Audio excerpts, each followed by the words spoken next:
इस वीडियो में हम बात करेंगे कि जो रिकवरी सूट होता है वो क्या होता है, कैसे इसकी प्रोसेस चलती है कोर्ट में और आपको क्या क्या उसमें मिलता है।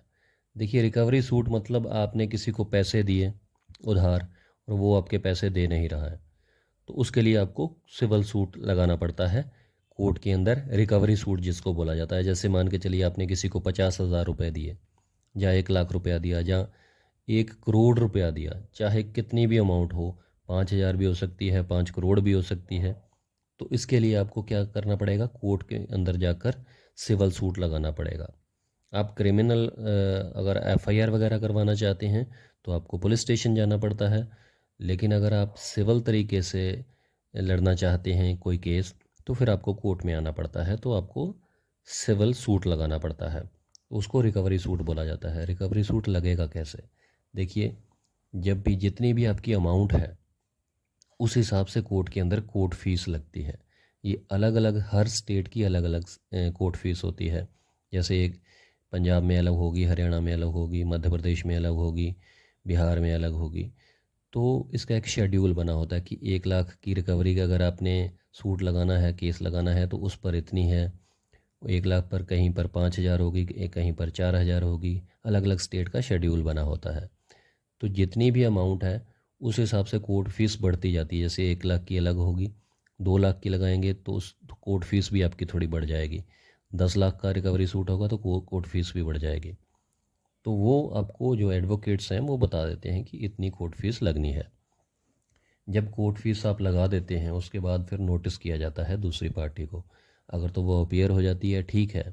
लेकिन सर्विस होने के बाद भी, समन्स का उनको पता चलने के बाद भी अगर वो अपीयर नहीं हो जाते हैं तो फिर एक्स पार्टी कर दिया जाता है। एक्स पार्टी का मतलब होता है कि डिफेंडेंट को पता तो चल गया केस का, लेकिन वो जानबूझकर केस में नहीं आया, फिर वो अपनी बात कहने का हक खो देता है उस केस में। फिर एक तरफा कार्रवाई चल पड़ती है। आपने जो केस लगाया फिर आप ही का एविडेंस होता है, वो एविडेंस नहीं दे सकता है डिफेंडेंट जिसके खिलाफ आपने केस लगाया है। तो उसके बाद कोर्ट आपसे प्रूफ मांगती है कि अपना प्रूफ दीजिए कि आपने जो पैसे दिए हैं वो वाकई में दिए भी हैं किसी को कि नहीं दिए। तो अगर आपके पास कोई बैंक डिटेल है, अगर आपने ऑनलाइन ट्रांजैक्शन की है तो वो भी अपने आप में एक प्रूफ है। अगर आपने बाय चेक दिए हैं वो भी प्रूफ है। अगर आपके पास कोई लिखित है या कोई प्रोनोट है तो वो आप कोर्ट में पेश कर सकते हैं अपने एविडेंस में, जो प्लेंटिव एविडेंस होता है।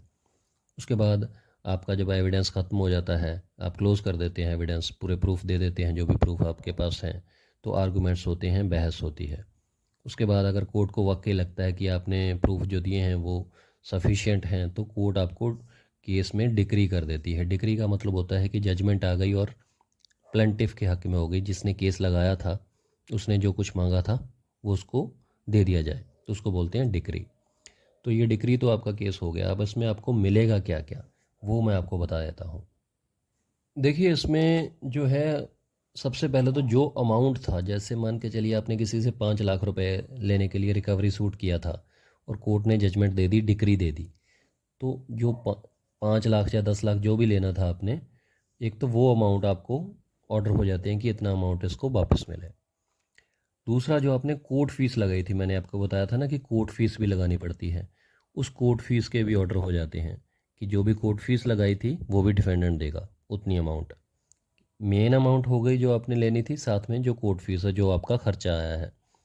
हालांकि ये हर कोर्ट पे डिपेंड करता है, हर केस पे डिपेंड करता है। कई बार तो ऑर्डर हो जाते हैं कि with cost, decree with cost, मतलब जो भी खर्चे आए हैं, जो कोर्ट फीस वगैरह है वो भी मिलेगा आपको। कई बार क्या हो जाता है, कोर्ट के द्वारा ऑर्डर किया जाता है कि डिक्री विदाउट कॉस्ट, उसमें फिर ये कोर्ट फीस वगैरह जो अदर रिलीफ हैं वो आपको नहीं मिलेंगे, सिर्फ जो अमाउंट थी आपकी वही मिलेगी आपको। वैसे ज़्यादातर क्या होता है कि विद कॉस्ट ही होता है, तो वो मैं बता रहा हूँ। अगर विद कॉस्ट हो डिक्री, तो फिर आपको क्या क्या मिलता है। एक तो जो आपने अमाउंट मांगी थी वो मिलेगी आपको, कोर्ट फीस आपको वापस होगी, डिफेंडेंट देगा जी आपको। और जो अमाउंट थी आपकी, जैसे 10 लाख थी या 20 लाख थी, वो विद इंटरेस्ट मिलती है। ज़्यादातर कोर्ट क्या करती हैं कि जो बैंक ब्याज होता है, कुछ कोर्ट्स क्या करती हैं कि 6% के हिसाब से आपको अमाउंट वापस करने का ऑर्डर करती हैं, कुछ 9% करने का ऑर्डर करती हैं। तो 6 से 9% ज़्यादातर होता है। और कई बार कुछ कोर्ट्स जो हैं वो अदर रिलीफ भी आपको दे देती हैं, जैसे जो आपका वकील का खर्चा आया है वो लगा देती हैं डिफेंडेंट के ऊपर, या और जो कोई हर्जाना वगैरह आपको 2,000 10,000 इस हिसाब से कोर्ट पे डिपेंड करता है, आपको हर्जाना भी कई बार मिल जाता है इसमें। तो कोर्ट ऑर्डर कर देती है डिक्री के अंदर कि आपको आपकी अमाउंट मिले, विद इंटरेस्ट मिले, और आपकी जो कोर्ट फीस है वो जितना खर्चा है वो भी आपको डिफेंडेंट देगा जिसके खिलाफ़ आपने केस लगाया है। कई बार कुछ और रिलीफ भी मिल जाते हैं। तो ये इस तरीके से रिकवरी सूट जो है वो उसकी प्रोसीडिंग्स चलती हैं। तो उम्मीद करता हूँ क्लियर हो गया होगा। बिल्कुल सिंपल शब्दों में सिंपल तरीके से समझाने की कोशिश की है मैंने। तो अगर फिर भी कोई कन्फ्यूजन रह गई हो तो कमेंट ज़रूर कीजिएगा। वीडियो अच्छी लगी तो कमेंट कीजिएगा, शेयर कर दीजिएगा, और चैनल सब्सक्राइब कर दीजिएगा, लाइक भी कीजिएगा। शुक्रिया, धन्यवाद।